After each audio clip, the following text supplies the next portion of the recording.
होते हैं, जिनकी उपस्थिति में तर्क तत्काल गिर जाते हैं, जो अपने स्नेही को आशंकित नहीं करते बल्कि निशंक कर देते हैं। जहां समस्याओं का उल्लेख नहीं होता, उन्मूलन होता है। ऐसे हैं हमारे गुरुदेव सर्वश्री आशुतोष महाराज जी और उनका पावन सानिध्य। आइए आज उन्हीं के चरणों में बैठकर शिष्य हो जाने का सूत्र सीखते हैं। मुझे याद है एक बार महाराज जी ने पूछा, गुरु पूर्णिमा कब होती है? तो शिष्य ने कहा, महाराज जी जुलाई में। गुरुदेव ने बड़ी गंभीरता से कहा, कब तक? कब तक केवल बाहरी रूप में ही मनाते रहोगे?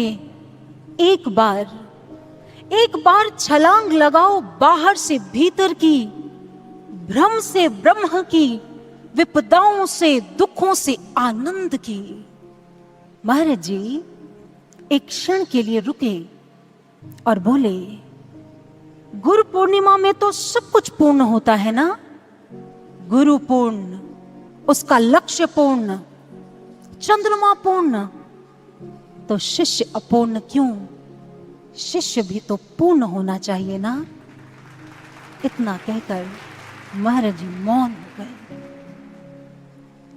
शिष्य का अपूर्णता को त्याग पूर्णत्व की ओर बढ़ने का प्रतीक है यह गुरु पूर्णिमा। गुरु हमें पूर्ण देखना चाहते हैं, भक्ति में पूर्ण, प्रेम में पूर्ण, इंसानियत में पूर्ण, आज्ञाओं में पूर्ण। एक बार एक साधक ने महाराज जी से पूछा, महाराज जी आपको कभी चिंता होती है? महाराज जी गंभीर हो गए और बोले, होती है, अपने शिष्य के भक्ति पथ से गिर जाने की, अपने शिष्य को उसके लक्ष्य से दूर होते देख वेदना होती है। महाराज जी बोले, तुम सब लोग तो अपना अपना सोच लेते हो, लेकिन मेरे प्रेम का, मेरी मेहनत का क्या जो मैं तुम सब लोगों पर करता हूं? जानते हो कितने जन्मों से, कहां कहां से तुम सबको ढूंढकर मैं अपने पास लेकर आता हूं, लेकिन तुम लोग हर बार फिसल जाते हो, विवश हो जाते हो अपने मन के हाथों। भक्ति का मार्ग जीना रे, नहीं अचाह नहीं चाहना, चरणन लौ लीना रे। भक्ति का मार्ग जीना रे। भक्ति का मार्ग अति सूक्ष्म मार्ग होता है, जहां चाहना ना चाहना नहीं होती, वहां तो केवल और केवल अपने गुरु के चरणों में लौ लगाई जाती है। साई सेवन को देत सिर, कछु विलंब ना किनारे। बिना किसी विलंब के, बिना किसी सोच विचार के तन मन अर्पित कर दिए जाते हैं। ये सोचने का मार्ग नहीं है, ये सोचने का मार्ग है ही नहीं, ये कर गुजरने का मार्ग है। कबीर कहते हैं, च्यूंटी चावल ले चली, बीच में मिल गई दाल, कहे कबीर दो ना मिले, इकले दूजी दाल। वो कहते हैं कि चींटी चावल लेकर जा रही थी तो रास्ते में उसे दाल मिल गई। अब दोनों को तो साथ लेकर नहीं चल सकती, दोनों में से किसी एक को चुनना पड़ेगा। कबीर कहते हैं, ऐसे ही भक्ति के पथ पर भी एक शिष्य को चुनना पड़ता है, गुरु या मन। दोनों को साथ लेकर नहीं चल सकते, दोनों में से किसी एक का त्याग तो होगा ही होगा, या गुरु का या मन का। लेकिन विडंबना है, जब जब भी चुनने की बारी आती है, हम गुरु के स्थान पर मन को चुन लेते हैं। जब जब भी सुनने की बारी आती है, तो गुरु के स्थान पर मन की सुनते हैं, और करने की बारी आती है तो गुरु के स्थान पर मन की करते हैं। एक क्षण में योगी, एक क्षण में भोगी, पल भर में ज्ञानी, पल में वियोगी, बदलता जो क्षण क्षण में है वृत्ति अपनी। कभी अपने मन के भरोसे न रहना, कभी अपने मन के भरोसे न रहना, कभी इस मन के भरोसे मत रहना, क्योंकि पलक पलक मन और शिष्यत्व की यात्रा में सबसे बड़ा बाधक हमारा मन है। ये मन ही तो है जो एक शिष्य को गुरु के सिद्धांतों में नहीं रहने देता। गोस्वामी तुलसीदास जी अपने मन की व्यथा को प्रभु के चरणों में रखते हुए कहते हैं, मेरो मन हरिजू हठ ना तजे, निस दिन नाथ दियो सिख बहुविधि, करत सुभाव निजय, मेरो मन हरिजू हठ ना तजे। प्रभु मेरा ये हठी मन पल पल मुझे भ्रमित करता है। मेरी स्थिति उस व्यक्ति की तरह है जिसे सांप काट ले तो उसे नीम कड़वा नहीं मीठा लगता है। मुझे भी विषय विकारों के सर्प ने डस लिया है। इसलिए प्रभु आपकी भक्ति के स्थान पर, आपके स्थान पर मुझे संसार अच्छा लगता है, माया मीठी लगती है, मन का करना अच्छा लगता है।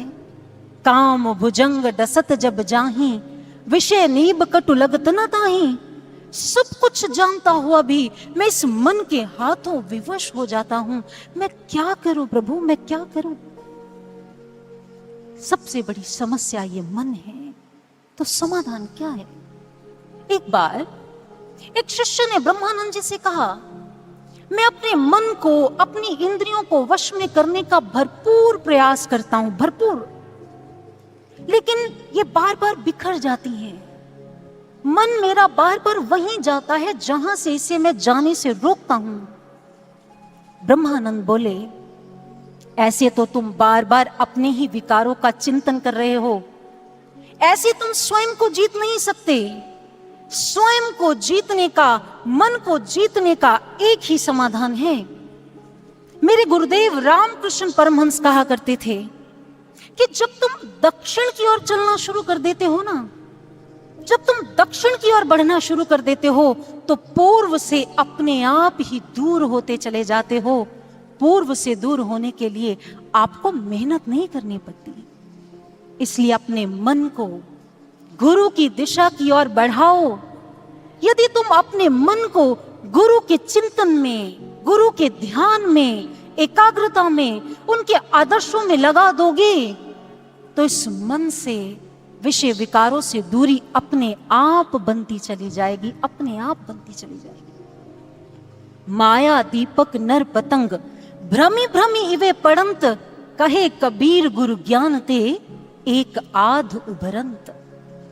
मन रूपी पतंगे को विष के समान घातक माया आकर्षित लगती है और वो करती भी है, लेकिन जो गुरु के द्वारा दिए गए ब्रह्म ज्ञान की गहराई को, जो गुरु के सिद्धांतों को समझकर उन्हें जीने लगते हैं, उन्हें पीने लगते हैं, वो इस आकर्षण से बच जाते हैं।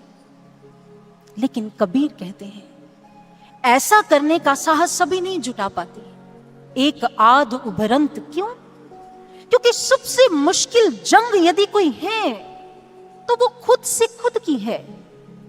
एक शिष्य ने मदर मीरा से कहा, बहुत कठिन है मन से रोज रोज लड़ना, रोज लड़ाई करनी, रोज संघर्ष करना, मन के साथ साधना करना नहीं होता, बहुत कठिन कार्य है ये। मदर मीरा ने बड़े प्रेम से अपने शिष्य को समझाते हुए कहा, तो दिन रात अपने विकारों से लड़ना भी तो आसान नहीं है।